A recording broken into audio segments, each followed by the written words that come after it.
Americans are now being forced to rely even more heavily on deliveries. Amazon is seeing a surge in online orders, and to keep up with demand, the company says it's looking to fill 100,000 full and part-time positions, and it's inviting people who are temporarily out of work to consider applying. Amazon says it will raise pay by $2 per hour for employees dealing with the increased demand.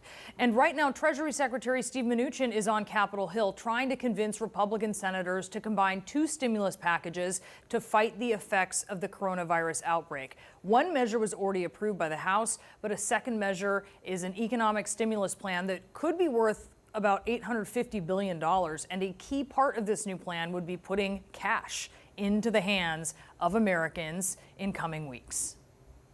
You can think of this as something like business interruption payments for the American workers. We're looking at sending checks to Americans immediately. Americans need cash now, and the president wants to get cash now. And I mean now, in the next 2 weeks. How much?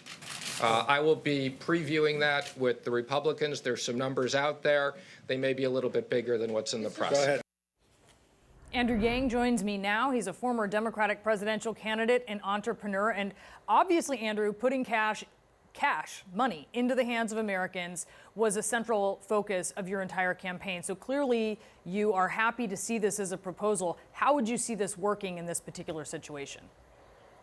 Well, I'm thrilled that we're doing the right thing. It's vital to help tens of millions of American families keep their heads above water during this time. We all know that financial insecurity has been pervasive in this country even before this crisis, and so most families are not equipped to hole up for weeks or even months on end. So getting cash into Americans' families' hands is 100% the right move. I'm thrilled that they're doing the right thing. So you heard Secretary Mnuchin there asked how much. He wouldn't commit to a number. $1,000 has been floated. He said it may be more than is in the press. How much do you think it needs to be here? I think it needs to be a minimum of $1,000 per month of this holding up that we're all experiencing. And the CDC already issued guidance saying avoid gatherings of 50 plus for 8 weeks. So that's 2 months. And the American people need to know that it's not just a one-time thing, because imagine we get money into our hands and it keeps us afloat for a particular period of time, but then the weeks stretch on. So we need to have this security, knowing that for every month of this crisis that we're going to be getting an additional amount of, in my mind, it should be $1,000 per adult, $500 per child. One of your other big concerns, and look, I think we can all see this looking around our communities, is small businesses. I mean, they just don't have the margins to just be out of business for 2 months and still have all this overhead. What do you want to see done here? Yeah, that's exactly the right problem. I mean, we have massive problems up and down the scale, but it's pretty easy to find airlines and big companies, and it's not that hard to find us, individuals. It's going to be very difficult to identify all the small businesses that are essentially getting crushed right now, don't have access to credit usually, even under the best of circumstances. I was talking to a business owner yesterday who said that they just make payroll in normal times, and that this setback is going to mean that they're digging out forever. They might not ever reopen their doors again.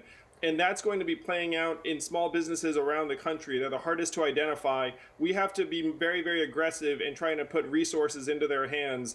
But this is not going to be business as usual after the crisis for many small businesses. Many of them may never come back unless we do very, very dramatic things to help them get back on their feet when the time comes. Yeah, it's very easy to see how some of them might have to close their doors, and that's it. I wonder, Andrew, if the White House has touched base with you about any of your opinions or about their plans. Their team has been in touch with my team. We're in contact. We're doing anything we can to help. Obviously, this is a crisis, and we all need to pull together to try and keep the country strong and whole. What do they want to know? Can you just, why have they been in touch with your team? I'm just curious what the exchange of information is. Well, the exchange has been, our team reached out and said, hey, we'd love to be able to help. And they said, well, we'd love any resources you have in terms of studies as to what cash in people's hands can do. And I will say that the studies are uniformly positive in that it makes us not just able to pay our bills, but it makes us stronger, healthier, mentally healthier, improves our public trust and our trust in each other. That's exactly what we need in this time. I wonder, obviously, like you said, individuals need help. You're very much in favor of the cash in hand, small businesses. Then there's big businesses as well, airlines, for instance. Which industries are priorities to you? To me, right now, the American people is the priority. We just need to get money into families' hands so that people don't feel like they're going to literally be running out of a way to feed themselves in a matter of days. I'm not as concerned about the biggest companies because the airlines and the hotel chains and the cruise ships, there's a massive setback to be sure, but it's pretty easy to find those companies and to shore them up. I'm very confident that those industries will come back when the economy revives. To me, it's the American people first and foremost, and then as we get through this time and we start to see a light at the end of the tunnel, it's trying to help small businesses get back on their feet. Andrew Yang, thank you so much for talking to us as you, like so many Americans, are hunkering down at home. We appreciate it. Appreciate it. Stay safe out there.